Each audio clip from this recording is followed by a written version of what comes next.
Picture this. A country signs a massive deal to build highways, power plants, new airports. The speeches are confident, the flags are out, the future feels big. But the fine print? The debt isn't in their own currency, it's in US dollars. And everyone in the room knows if the dollar gets stronger, the project gets more expensive. If their currency weakens, the repayment turns into a slow-motion emergency. Yet they sign anyway, over and over, across continents, across decades.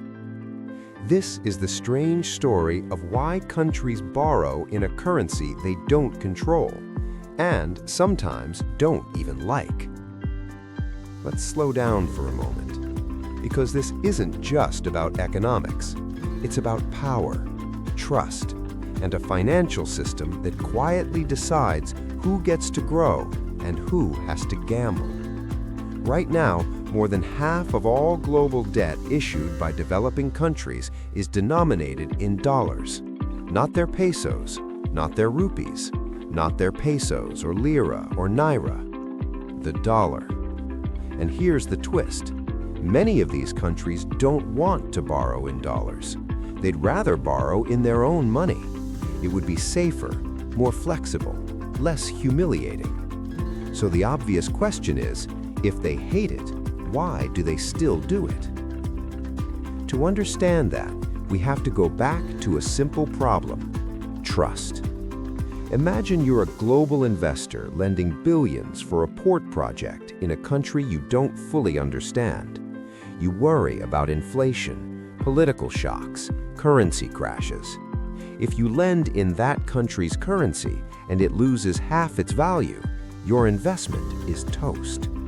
So investors say, we'll lend, but we want it in dollars. To them, the dollar feels stable, predictable, protected by a giant economy and deep financial markets. It's not about patriotism, it's about risk. And for the borrowing country, the choice often sounds like this: borrow in dollars or don't borrow at all. No roads, no factories, no power grid. So they sign. Not because they love the dollar, but because they need money now.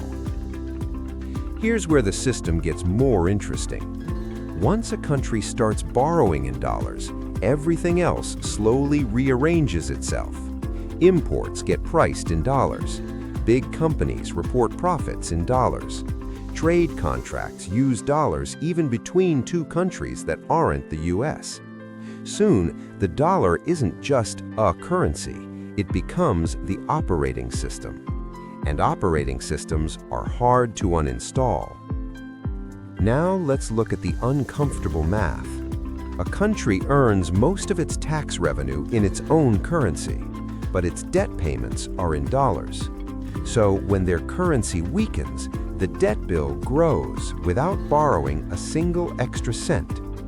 Imagine owing $10 billion in dollar debt. Your currency drops 20%. It doesn't feel like $10 billion anymore. It feels like $12 billion.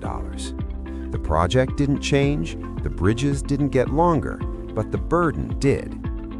This phenomenon has a name economists politely call original sin. A country cannot borrow safely in its own money, so it's forced to borrow in someone else's. And like most sins, it compounds. Let's go inside a crisis moment. Exports fall, tourism slows, the country's currency drops. Suddenly, every dollar of debt costs more to repay. So the government raises interest rates to defend its currency, but that slows the economy. Businesses struggle, tax revenues fall. Meanwhile, the dollar debt clock keeps ticking. The government is now trying to earn money in a shrinking economy to pay debt in a rising currency.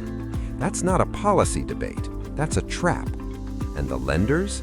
They point to the contract. But here's the irony.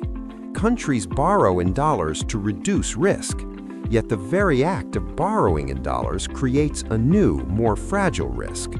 a risk that sits in the background, quiet, invisible, until the moment the exchange rate moves. Then everything becomes urgent. A perfectly normal currency fluctuation turns into a national emergency. That's the hidden mechanism. People often ask, why don't countries just print their own money to pay it back? Because they can't print dollars. They can print pesos, they can print rupiah, they can print lira, but the debt is in a language their printing press doesn't speak.